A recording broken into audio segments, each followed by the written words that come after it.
Today, I want to talk to you a little bit about leadership. Okay? I want to talk to you about leadership and not the conventional way that you might see leadership. This is somewhat unconventional. So, leadership to me is not necessarily a person per se. To me, leadership is more of a principle. So, like the Constitution of the United States. Okay? It doesn't matter what president is in office, the Constitution of the United States is what they take an oath to.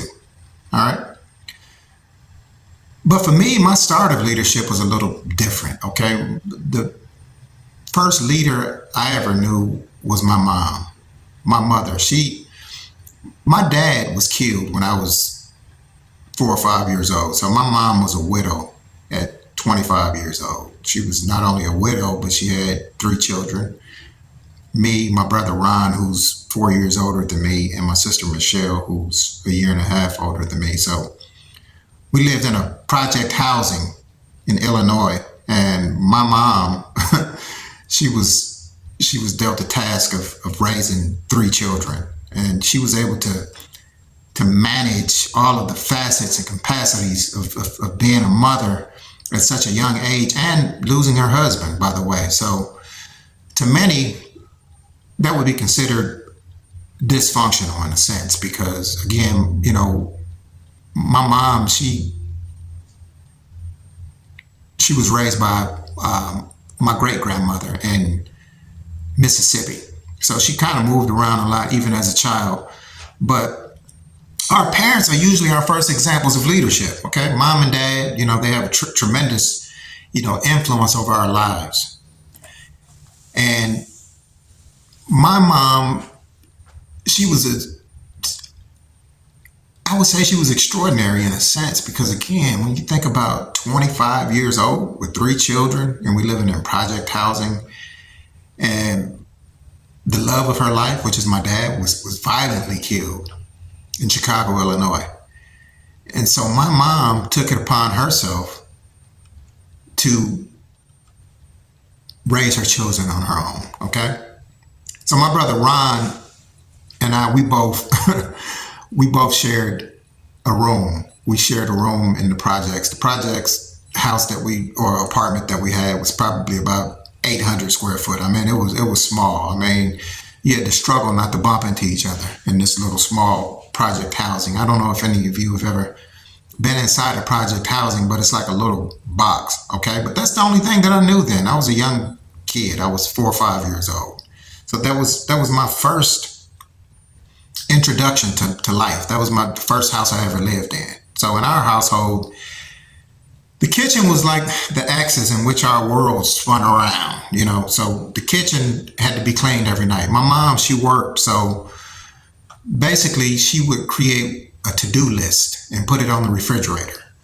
And on that to-do list, the emphasis was the kitchen. All right. We all had chores, but the kitchen definitely had to be cleaned that night. Okay. Because in the projects, we had rodents like mice. And so, if for instance, like the food wasn't put up on the stove, the mice would get in it. So the kitchen had to be clean. The floor had to be swept. The tables had to be clean. The restroom had to be clean. Dishes had to be washed. And again, definitely the leftover food had to be put away. So again, my mom, she had this to-do list, and after we ate, it was time to do our homework, and we had to do these things on our own. My mom, she delegated these tasks because again, she was the only parent and she was working at night. So we had to follow her orders or her delegation or, wake up to a whooping. We got whoopings back then. Wake up to a whooping at, 2 or 3 o'clock in the morning when she got off work. And so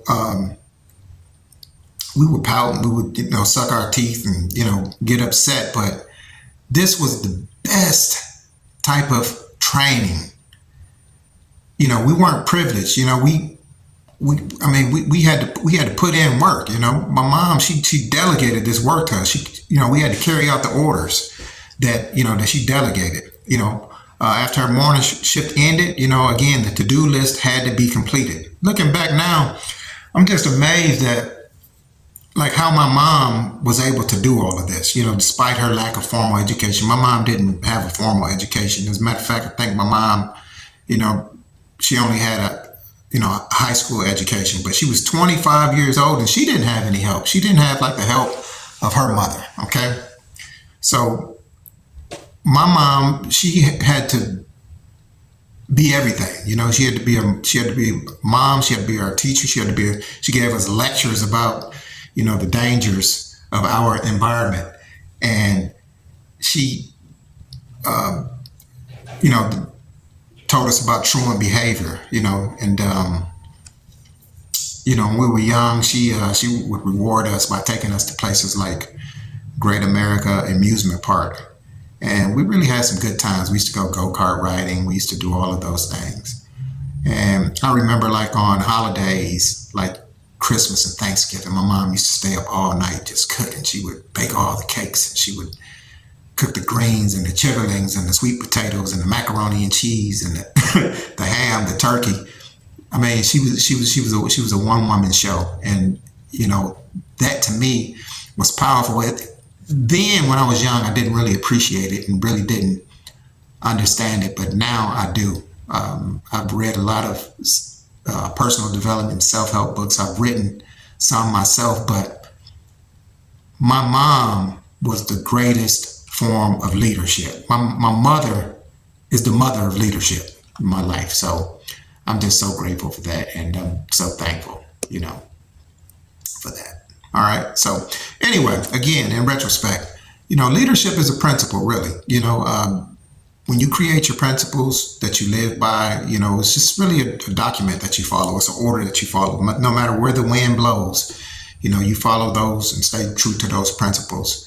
And that's the true form of leadership. All right. Leadership is a principle, not a person. All right. Talk to you soon.